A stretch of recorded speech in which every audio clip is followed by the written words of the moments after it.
Bartell's Backroads. You're watching the Famous Film Locations edition. You know, California is full of famous film locations, including some of 2023's biggest blockbusters, like Barbie, hence why I'm wearing this Ken outfit. In honor of the Academy Awards and all the films nominated, I want to take you to some of my favorite famous film locations across the state. We're going to start off in Los Angeles at Muscle Beach. If you're looking to get in shape or just show off your shape, Muscle Beach in Venice, California is not only a popular place to do it, but it's also affordable. The park here is everything is free. It's first come, first served. And if you're looking for a trainer, local athlete David Friesen is more than willing to help. You can do bicep curls like this, you know. You can do triceps. Yes, the free equipment is a little primitive, but for the last 20 years, David, or Soup as he's known, has made a name for himself here. And my friends call me Soup, because I body doubled Superman, for example. Soup is a stuntman, and he's punched, kicked, and flipped his way onto the big screen by training at Muscle Beach. He says the equipment here has a long history of shaping actors and athletes. So about 2 miles up north is Santa Monica, original Muscle Beach since 1933. That's when it started with the acrobats and the adagio. During the Great Depression, the original Muscle Beach started at the sandy shores near the Santa Monica piers. It became a playground for pioneering fitness enthusiasts, but in the late 1950s, the city shut down the beach. The bodybuilders that were lifting weights in Santa Monica were looking for a new place, a little further south. Venice Beach became the new home for Muscle Beach, and it was here that bodybuilders of all ages and gender got their start. What I think is most attractive about Venice Beach is the open-mindedness, the lack of judgment. This is the real world. The open-mindedness and lack of judgment not only attracted visitors, but also Hollywood filmmakers. Who you calling goofy white mother? White Man Can't Jump, very famous over here in Venice Beach. Countless movies, TV shows, and commercials are filmed here. Even Soup has filmed a documentary about Muscle Beach. Say Soup, and everybody knows Soup. And even if the cameras aren't rolling, it's not uncommon to see celebrities here. Our ex-governor, Arnold, comes here in the morning. Arnold was a big figure at Muscle Beach, but today he mainly sticks to biking and weightlifting and stays far away from the high bar. They look well used up here. You think? Yeah. Despite the well-used equipment, Muscle Beach is a California icon where people from all over the world feel welcome. It's a freedom, and people always want one thing in life is to be free of anything, you know, extra weight, stress, name it. You just want to be free.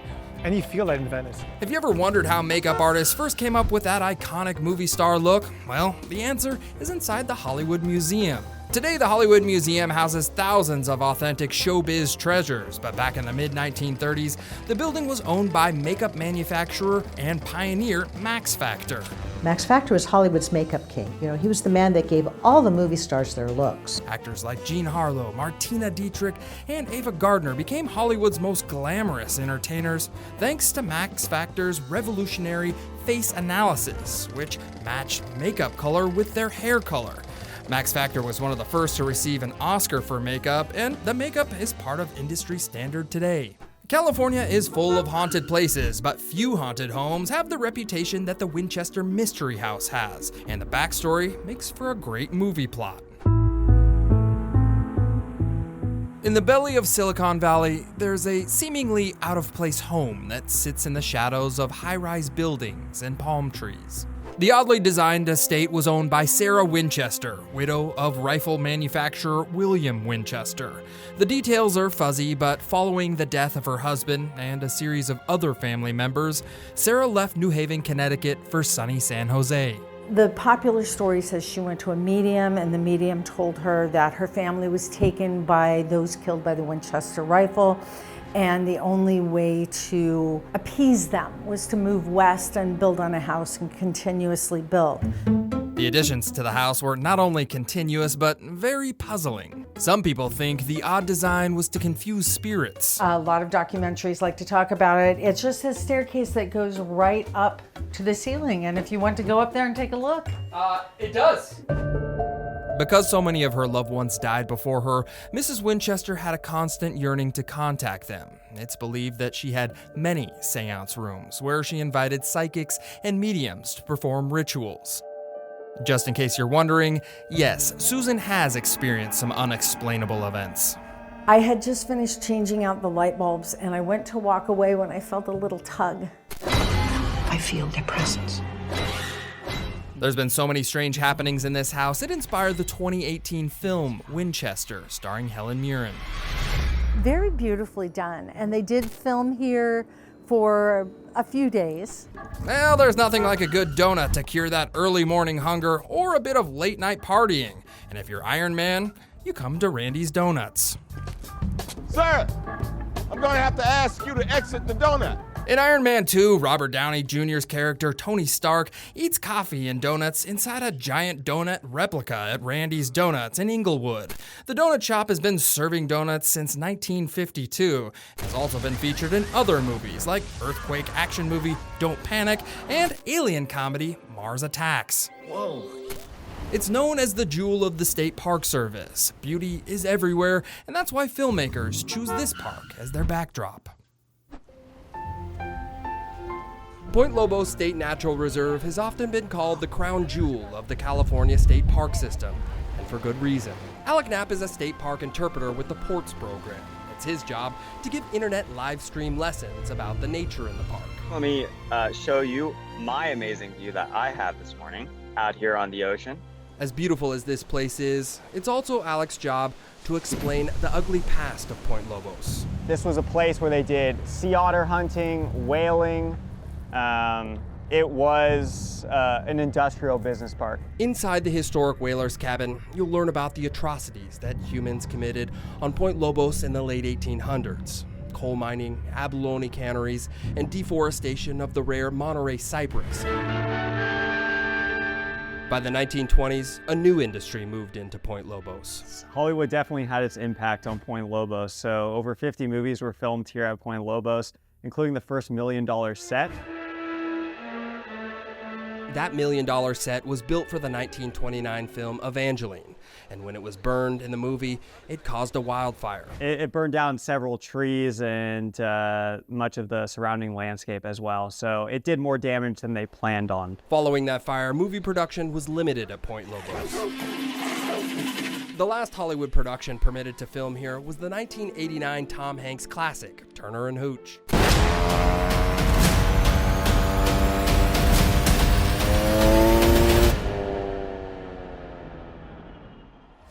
Tom Cruise's death-defying stunt in Mission Impossible: Dead Reckoning captivated audiences in 2023, but back in the 1960s, the TV show Mission Impossible captivated audiences with stunts at the Palm Springs Aerial Tramway.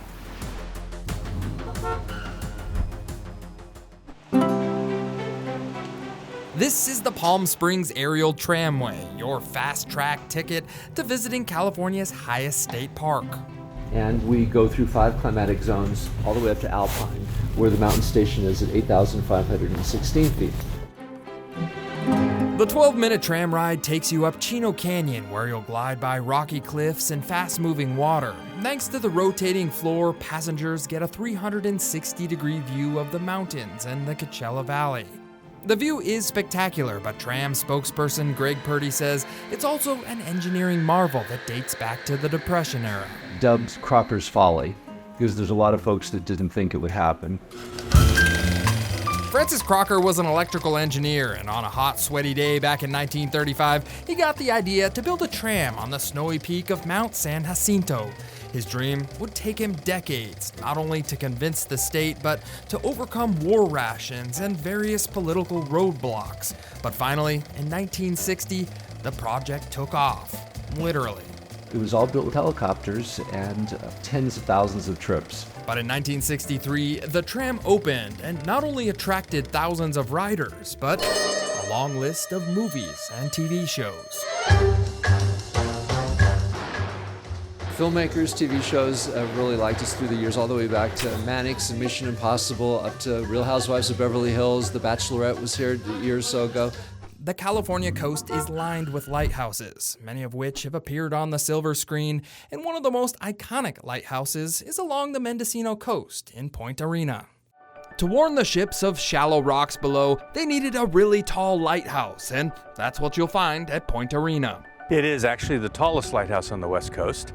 It's 115 feet from the base to the top of the tower. It's about 155 feet from the mean low tide line.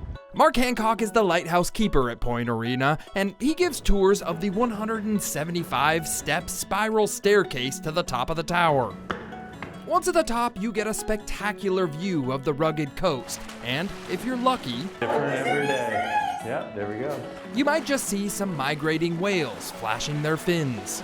Pretty much all year round we see some sort of whale. The primary is the grays. Also from the top, you'll see Arena Rock, which is a big reason why the lighthouse was built. It is the size of a football field and it's only 6 feet deep. And it's been responsible for over 100 shipwrecks since they started keeping track in the 1800s. Inside the Lighthouse Museum, you can see relics from the past, like the old kerosene-powered lamp. So you gonna marry me or what? You may recognize the Point Arena Lighthouse, which was featured in several movies, including the 1992 film Forever Young. They took everything from me. It was also in the 2014 Aaron Paul action film Need for Speed. California deserts often find themselves in Hollywood flicks, and the Mojave Desert was the perfect backdrop for the movie and then the TV show Baghdad Cafe. The Baghdad Cafe is a real restaurant which gained popularity after German filmmaker Percy Adlon released the cult classic Baghdad Cafe. It didn't get a lot of recognition in the US, but it was a hit in Europe. The plot follows the relationship between two women, a German traveler and a black truck stop owner. The movie won multiple awards and was later turned into a TV show starring Whoopi Goldberg. When you grow up, all of this is going to be yours. Also set in the middle of the desert is the Clown Motel. It's technically right over the California border in Nevada, but the creepy motel is a magnet for filmmakers.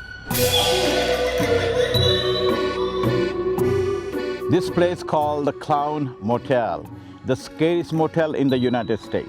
Now, most motel owners wouldn't boast a scary night's sleep in their establishment, but that's not the case for Clown Motel owner Vijay Mahar. We need clown.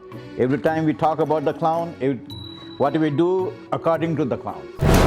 It's probably no surprise that the horror movie industry is capitalized on the Clown Motel, but what may be a surprise to you is how many movies have been filmed here. Last 5 years, we make 4 movies. So our average is every year 1 movie. The endless list of movies and TV shows have provided a constant stream of advertising for the Clown Motel. But when Vijay bought the place 5 years ago, he had never heard of it. We don't want nothing about the clowns. We want to change the name. But after staying just one night at the hotel, he realized the clowns were the sole reason why people from all over the world come to stay here. After buying, we know what is the value of this clown. Well, you may not get room service or a continental breakfast at the Clown Motel, but I can almost guarantee you that you will have an unforgettable experience. Welcome back to Bartell's Backroads. We're taking a look at famous film locations in California. Oppenheimer blew up the box office in 2023. The biopic on the father of the atomic bomb was mostly shot in New Mexico, but not all of it. Many other scenes in the movie were filmed right here in UC Berkeley with their famous clock tower in the background. When the clock strikes 12 at the UC Berkeley Campanile Tower, Jeff Davis's concert begins. Jeff is what you call a Carolanist, and for the past 23 years, he's been playing and teaching students to play music on what is essentially giant bells. Our biggest bell is 5 1/4 tons. The noon concerts generally last about 10 minutes, and you can hear them across campus in many parts of the city. We are the 3rd largest clock and bell tower in the world, the largest in the Western Hemisphere. We're beat out by one in St. Mark's Square in Italy, and then Big Ben in the UK, and then us. Maggie Debelak and Rohil Bingay are among the many campus ambassadors who give tours of the Campanile, which has been open to the public for over a century, thanks to its robust engineering. When it was built, they used 3 times the amount of steel that was necessary in order for it to stay upright. So now it is considered the most earthquake-safe building on campus. A $5 ticket will get you an elevator ride to the top of the tower, where you'll get a magnificent view of San Francisco and the Golden Gate Bridge. Another view from the Campanile is some famous film locations on campus. Most recently, Christopher Nolan's biopic, Oppenheimer. I was actually giving a campus tour the day that they were filming, and they made me reroute all the way around the College of Chemistry. The Campanile is one of the most visited tourist attractions, not only on campus, but in the Bay Area. It's very loud. And a big reason for that is the daily free bell concerts. You don't want to run out of gas in this famous film location. Amboy is a desert gas station with high prices and a great spot to film movies. Everybody running out of gas here. Everybody's so, I forgot to gas up over there. Amboy is a forgotten Route 66 pit stop in the Mojave Desert. The main attraction is Roy's Cafe and Gas Station, where the fuel here is regularly over $5 a gallon. Amboy was an old mining town, but today it's a tourist attraction and movie location. The Hater, Rock Pit, California with a K. Location scouts often look for look-alike locations, and when Hollywood needs a look-alike for the London Bridge, they come to Lake Havasu. As legend goes, Jack the Ripper's spirit would still be haunting the granite stones of the London Bridge had it not been for actor David Hasselhoff. Say goodbye to dear Angie. It may look like England, but the Hoff didn't actually have to cross the pond to film his 1985 thriller, Terror at London Bridge. Well, here we are at the America's home of the London Bridge, Lake Havasu City, Arizona.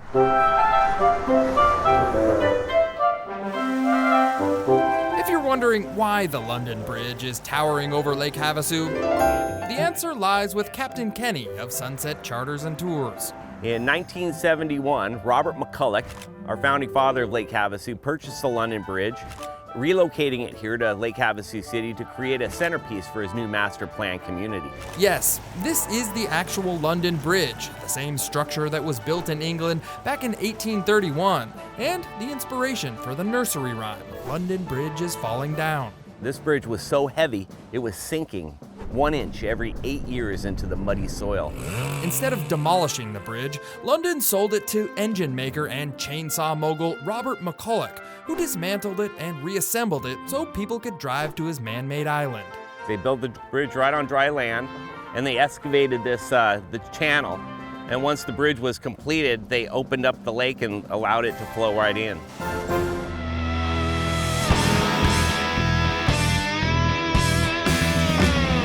Lake Havasu has been dubbed the boating capital of the Southwest. The lake is shared by Southern California and Arizona and brings in thousands of boaters during spring break.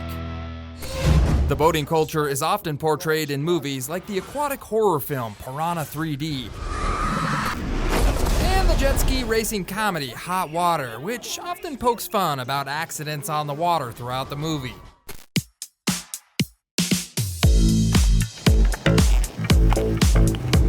Welcome back to Bartell's Backroads. You know you've made it in Hollywood when you have your name on the Walk of Fame, but it's not easy, nor is it cheap. Attracting more than 10 million visitors a year, the Walk of Fame is one of Hollywood's most popular attractions. The 15 blocks of Hollywood Boulevard and the 3 blocks of Vine Street bear the star-studded names of actors, directors, musicians, thespians, and radio or television personalities. They're made out of a marble terrazzo. It's an Italian product. Anna Martinez is with the Hollywood Chamber of Commerce, and it's her job to help announce the star recipients after the votes are cast. So I'm either the most hated woman in town or the loved woman in town. Come on, people, she's just the messenger, and getting a star isn't even up to her. A lot of people are very upset when their person doesn't have a star, but they don't realize you have to nominate them. The Walk of Fame first opened in 1960. Former Hollywood Chamber President E.M. Stewart came up with the idea to honor celebrities and promote tourism. The first star was director Stanley Kramer, and the first promo shot at her star was an ingenue named Joanne Woodward.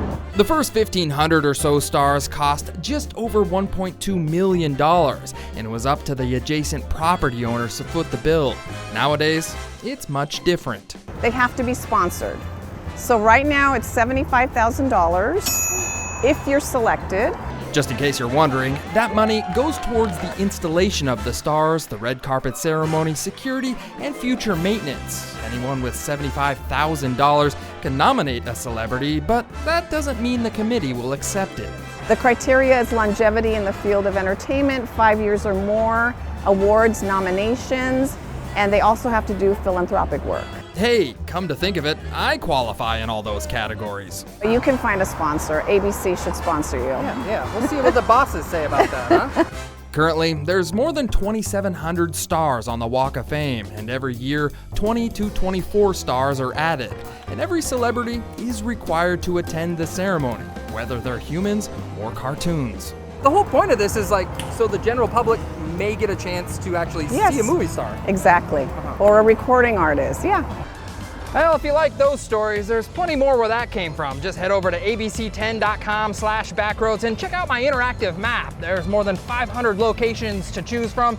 You can even make a road trip of your own. I'm John Bartell. Hope to see you on the Backroads.